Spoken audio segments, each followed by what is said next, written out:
Hello, I'm Dr. Baxter Bell for Chipper. In this segment, I'd like to share with you a simple practice that you can do if you have polycystic ovary disease and you've been struggling with the unwanted side effect of weight gain.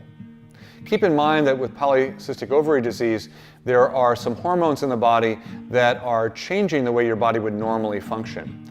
And again, because of those hormonal influences, sometimes you will begin to gain some unwanted weight in the body. There have been some interesting studies done looking at yoga practices that might be able to help with weight loss and improving overall digestion. And interestingly enough, a very quiet and relaxing form of yoga known as restorative yoga has been found to be helpful. One of the thoughts is that not only does the practice lower your stress levels when you're doing it, and therefore help with stress eating, which is another form of challenge that can also be present in folks with polycystic ovary disease, but that also it may improve your moment-by-moment awareness of your body so that you have a better chance of changing your eating habits as they relate to weight gain over time. So I'm going to show you this on each side, and all you'll need is maybe a little cushioning a blanket can do, and any blanket you have at home would probably work, and then some sort of a cushion. Now, you could use the cushion off a chair or the back of a couch or something. I'm using a yoga bolster, but anything that's kind of longer and narrower like this could work very nicely for you. So to come into this pose, which is a reclining twist, we're going to sit sideways to the bolster, and we're going to have our outer hip lined up with the center of the bolster, and our knees are going to point away from the bolster to the side, and I usually let the top leg ankle rest in the foot of the bottom leg, so there's almost a little natural place to set that ankle bone there. And then my feet can be relaxed. Some people will point their toes or flex them. I like to point mine a little bit. And then to come into this reclining twist, I'm going to turn toward the bolster and have a hand on either side of the bolster. Instead of dropping down immediately, I'm going to use my arms to lift and lengthen, and I'm going to very gently turn my upper chest toward the bolster. So I'm trying to square my breastbone with the bolster so it's not pointing that way but pointing this way.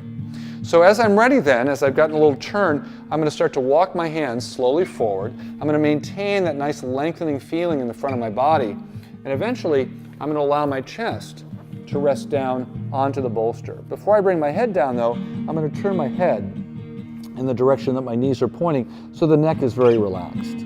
You can work with your eyes open, as I have my eyes open right now, or you can close your eyes as I'm demonstrating now.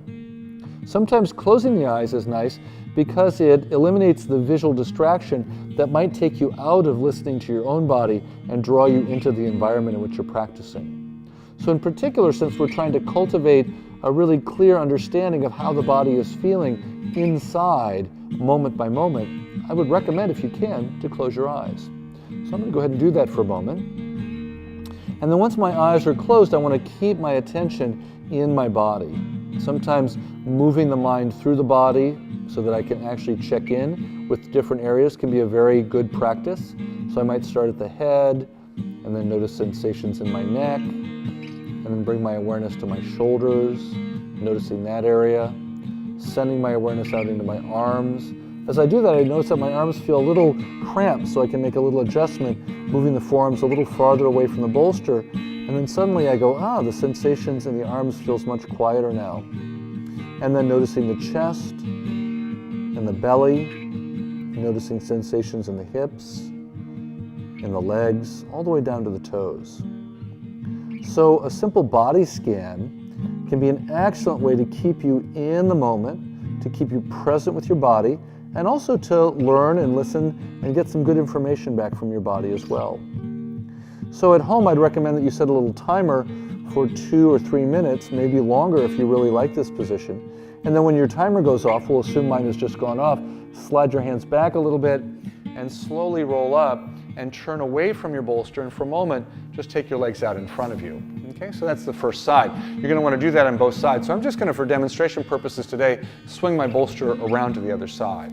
You could just swing around and keep your bolster where it is, but this works nicely for us today, so I can show you this again. So again, I square the bolster with the center of my hip. I take the top ankle and rest it in the bottom foot, and then I'm going to turn and have a hand on either side of my bolster. From here, I'm going to, again, find some length and try to square the chest with the bolster where it's going to eventually land down. And then I'm going to walk walk, walk, out and down, lowering my body onto the bolster, and eventually turning my head in the direction that my knees are pointing. Since we already know what our options are for the eyes, I'm going to go ahead and close my eyes and take my attention inside for a few moments. As I'm resting here, instead of scanning my body on this side, I'm simply going to feel my inhalation and my exhalation coming and going. This is called simple breath awareness. But what's interesting is I attempt to focus my mind on my breath.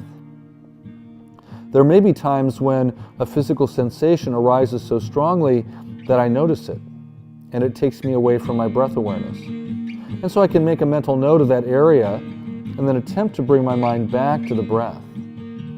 I might notice that an idea comes into my mind that's interesting, and I start thinking about whatever that idea was.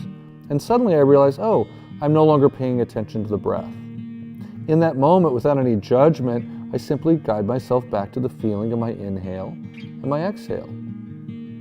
I might also notice that I have feelings of hunger or thirst. And I might make a mental note that when I am finished, I might first see if I'm thirsty, because oftentimes thirst will masquerade as hunger. And of course, if you go to eat some food instead of just drinking some water, you're taking in calories that you might not actually need. So you become more aware of those moments in which you're actually truly thirsty or truly hungry, or you might notice that you're actually very satiated from the last meal that you've had. So again, after 2 or 3 minutes, and we may be around that time or a little bit shy of that, but when your alarm goes off, you're going to slide your hands back a little bit and slowly roll up and come all the way back up to sitting. Well, you might sit cross-legged or with the legs out in front of you, and then find your nice inner lift. It's surprising how calming it can be for your system to lie for 2 or 3 minutes on each side. So especially if you're going to be moving back into your day after this quick fix for weight gain for polycystic ovary disease, you'll want to make sure that you're actually grounded, fully awake, and ready to move back into your day. So this is a little bit of a taste of a restorative pose that might be helpful as you begin your journey towards losing the unwanted weight gain that you've gotten since developing polycystic ovary disease. You could complete your practice now by listening to the relaxing breath tab on your app. Thank you.